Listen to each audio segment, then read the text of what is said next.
हाम्रो आसन ग्रहणकै कार्यक्रम निरन्तर चलिरहेको छ। यसै क्रममा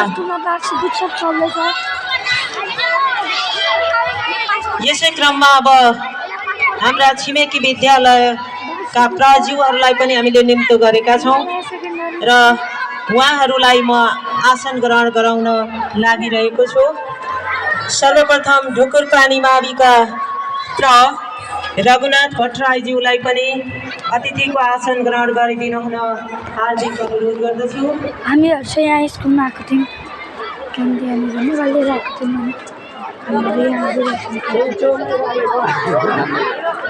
यसै गरी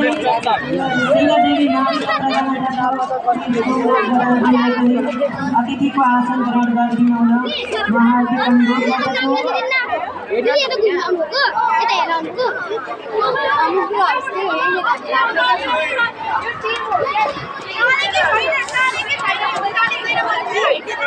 रेड हाउसले बनाएको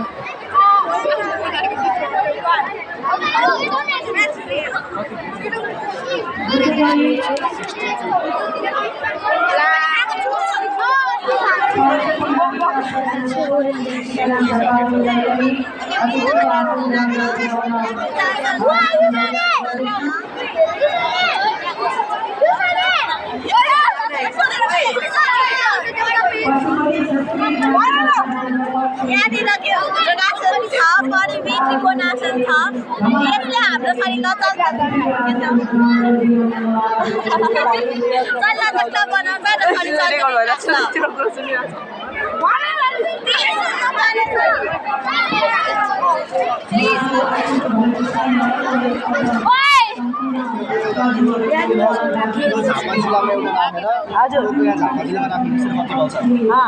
झापा जिल्लामा राखेर तपाईँ दाङ मकनपुरहरू राख्नु क्या ए बोल्छ लु अब लु झापा जिल्लामा राखेर बनाएर देखाउनुहोस् त लु झापा जिल्लामा राखेर यसरी बस्नु ओ माई गॉड ए अरूमा राख्दा बलेन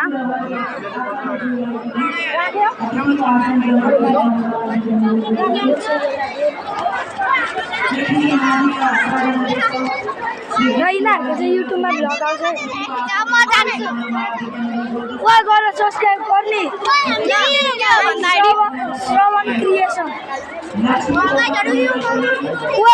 युट्युबमा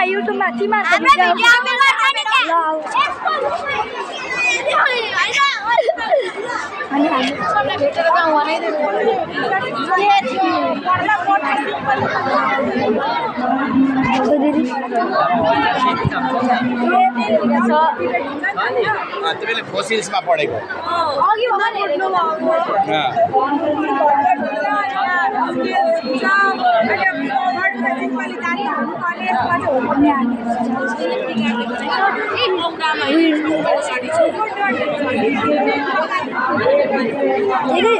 यो विन्डमिल काम गर्छ जब हावा धेरै आउँछ हावा धेरै चलेको बेला यो छ अनि यो घुमेपछि यहाँ मोटर फिक्स गरेको छ यो मोटर फिक्स गरेपछि यहाँ पनि हावा यो अब छ नि त अनि यहाँ इलेक्ट्रिसिटी प्रड्युस हुन्छ यो चाहिँ अब पाहाडदेखि अब मनाङ मुस्ताङदेखि जहाँ 24 घण्टा जहिले 12 मासै हावा चलिबस्छ नि त्यहाँ यो प्रोजेक्टले काम गर्छ यो चाहिँ यता तराईको हुँदैन यो यस्तो चाहिँ सम्भव हुँदैन यो यस्तो चाहिँ यसले चाहिँ यो चाहिँ इको फ्रेन्डली हो यसले चाहिँ कुनै पनि पोल्युसन हुँदैन यो इलेक्ट्रिसिटी प्रड्युस गर्छ विदाउट एनी पोल्युसन अनि यो एउटा रिन्युएबल सोर्स अफ एनर्जी हो यो चाहिँ एउटा इको फ्रेन्डली पनि हो अनि यसले फोसिल फ्युलहरू युजलाई पनि रिड्युस गर्छ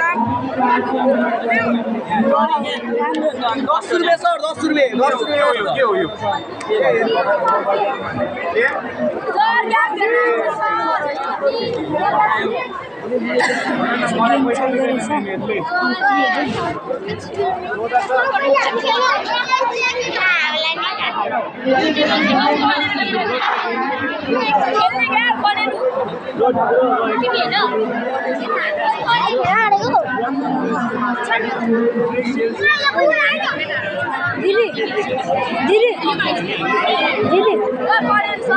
यो के हो एकपल्ट बुझाइदिनु न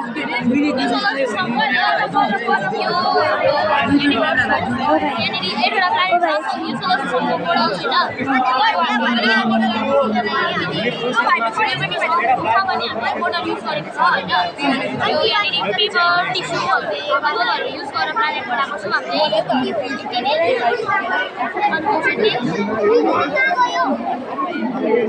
यो एटोमेटिक हो यो देखाउनु के यो चाहिँ हाइड्रोलिक फ्रिज होइन यो चाहिँ पास्कल लमा बेस छ पास्कल ल भन्ने थाहा छ अब लो क्लासमा गएपछि पढ्छु होइन त्यसको बारेमा अनि यो चाहिँ नेपालमा भन्दा नि बाहिर देशहरूतिर चाहिँ यसको मोडल यो चाहिँ कस्तो मोडल हो नि त बाहिर देशतिर चाहिँ पुरा बनाएर मान्छेहरूले युज गरेर केमा भन्दा फ्रिजमा छ यो छ नि अब यहाँनिर चाहिँ के हुन्छ भने नि तलपट्टि ठुलो समुद्र हुन्छ जुन चाहिँ धेरै गहिरो हुन्छ नि त अनि यहाँनिर चाहिँ सिपहरू पास गर्नुपर्ने हुन्छ अनि यहाँ माथिबाट चाहिँ गाडीहरू हुन्छ जब यहाँनिरबाट गाडीहरू जब सिप आउँछ नि तब चाहिँ यहाँ गाडीहरू स्टप हुन्छ त्यही भएर पिस के अरे सिप पास गर्नुको लागि चाहिँ हामीले यस्तो गर्छौँ जान्छौँ हो अनि त्यसरी फेरि गाडी त कुद्नु पऱ्यो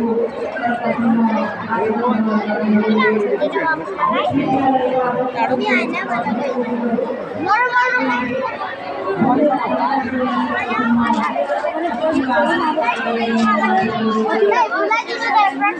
ल्याइदिनु मात्रै दिनु भाइ नबुझ्ने किन पैसाको यो फुलाई के बुझ्यो अझै बुझाइदिनु न यहाँबाट चाहिँ सास लिँदाखेरि चाहिँ यो फुल्नु सरी फ्याँक्दाखेरि चाहिँ यो बन्द हुन्छ अनि यो चाहिँ के रहेछ त लङ्स दाइ यसको बारेमा बुझाउनु न हजुर यो चाहिँ हाम्रो रेस्पिरेटरी सिस्टम भनेको सास जुन फेर्ने प्रक्रियाहरू हुन्छ नि त्यसकै माध्यमबाट हुन्छ क्या जब हामीले अक्सिजन लिन्छौँ नाकदेखि त्यहाँ बग्दै आउँछ होइन यहाँ आइसकेपछि यो खुलिन्छ खाने होला अक्सिजन यहाँदेखि अक्सिजन र ब्लड मिक्स भएर हेमोग्लोबिन बनेर थुप्रै बडी पार्ट्समा गएर हामीले इनर्जी दिन्छ क्या इनर्जी दिन्छ हिँडुल गर्ने इनर्जी दिन्छ हिँडुल गर्ने इनर्जी दिएपछि हामीले खानु टाइम दिइरहेको हुन्छ आफ्नो दैनिक काम गर्ने टाइम होइन अनि त्यसपछि त्यतिखेर त्यही इनर्जी बनिने क्रममा चाहिँ हाम्रो कार्बन डाइअक्साइड बनिन्छ कार्बन डाइअक्साइड भनेर ग्यास बनिन्छ जुन चाहिँ हामीले यसो गरेर खुलेपछि यसो गरेर फ्याँकिदिन्छौँ नदेखि यति हो सुईले चल्ने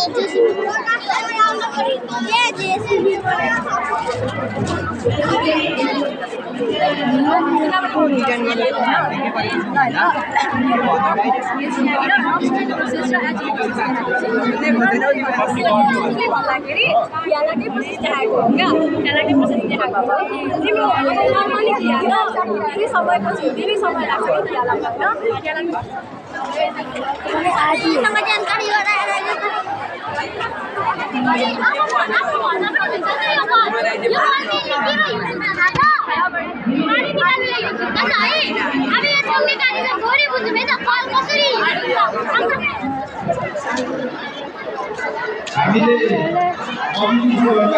अरू पनि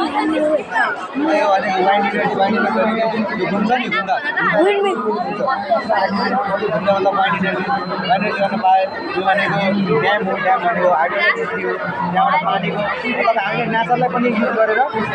निकालेको हामीले पनि निकाल्न पायो यो सबले गर्दा के गर्न पायो इलेक्ट्रिसिटी युज गर्न पायो इलेक्ट्रिसिटी किन युज गर्नु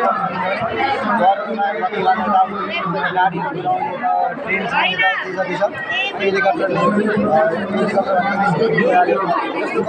अहिले यो बिल्डिङमा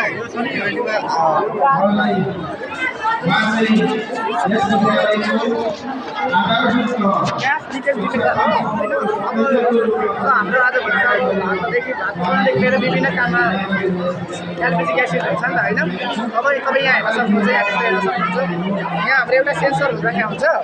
त्यो सेन्सरको नाम चाहिँ फ्लाइङ सेन्सर त्यहाँ चाहिँ कस्तो कोडिङ गरेको हुन्छ भन्दाखेरि एलपिजी ग्यास लिकेज हुने बित्तिकै